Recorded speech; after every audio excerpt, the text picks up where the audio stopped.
CMR shopping mall ప్రపంచ స్థాయి shopping అనుభూతి ఇప్పుడు మన పార్వతీపురంలో డిసెంబర్ 5న గొప్ప ప్రారంభం. స్క్రబ్ టైఫస్ కేసులు ఏపీలో ఇప్పుడు భయాందోళనకు గురి చేస్తున్నాయి. రాష్ట్ర వ్యాప్తంగా కేసులు పెరగడంతో ప్రభుత్వం అలర్ట్ అయిపోయింది. స్వయంగా రంగంలోకి దిగినటువంటి సీఎం చంద్రబాబు స్క్రబ్ టైఫస్ పైన ప్రజలకు అవగాహన కల్పించాలని అధికారులను కూడా ఆదేశించారు. ఇకపోతే ఈ వ్యాధి గురించి చాలామందికి అవగాహన లేదు. డెంగ్యూ, మలేరియా, వైరల్ ఫీవర్ లాగే దీని లక్షణాలు ఉంటాయి. ఈ వ్యాధి బ్యాక్టీరియా సోకిన చిన్న పురుగు కాటు ద్వారా వ్యాపిస్తుంది.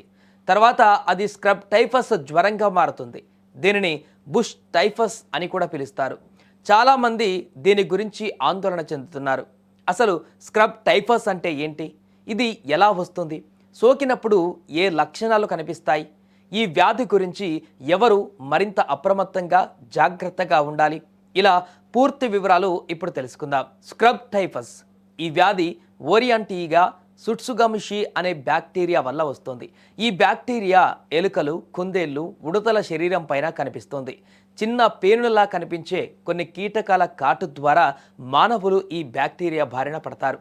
అడవులు లేదా గడ్డి వంటి పచ్చదనం ఎక్కువగా ఉన్న ప్రాంతాలలో ఇవి ఎక్కువగా కనిపిస్తాయి. ఈ కీటకాలు మానవ చర్మాన్ని తినడం ద్వారా మనుగడ సాగిస్తాయి. మిడ్జెస్ సాధారణంగా చీలమండలు, దిగువ కాళ్ళు, మోకాలు, నడుముపై కొడతాయి. అయితే ఇది అంటువ్యాధి కాదు. ఇంతకు స్క్రబ్ టైఫస్ లక్షణాలు ఎలా గుర్తించాలి అనేది ఒకసారి చూద్దాం. కీటకం కుట్టిన తర్వాత 10 రోజుల్లోపు స్క్రబ్ టైఫస్ లక్షణాలు ప్రారంభమవుతాయి. జ్వరం, వణుకు పుట్టడం, తలనొప్పి, కండరాల నొప్పి, కీటకాలు కుట్టిన ప్రదేశంలో చర్మం రంగులో మార్పు, చర్మంపై దద్దుర్లు రావడం స్క్రబ్ టైఫస్ లక్షణాలు. అయితే ఇలా అనిపించిన వెంటనే డాక్టర్లను సంప్రదించి తగిన చికిత్స తీసుకుంటే ప్రాణాపాయం ఉండదు.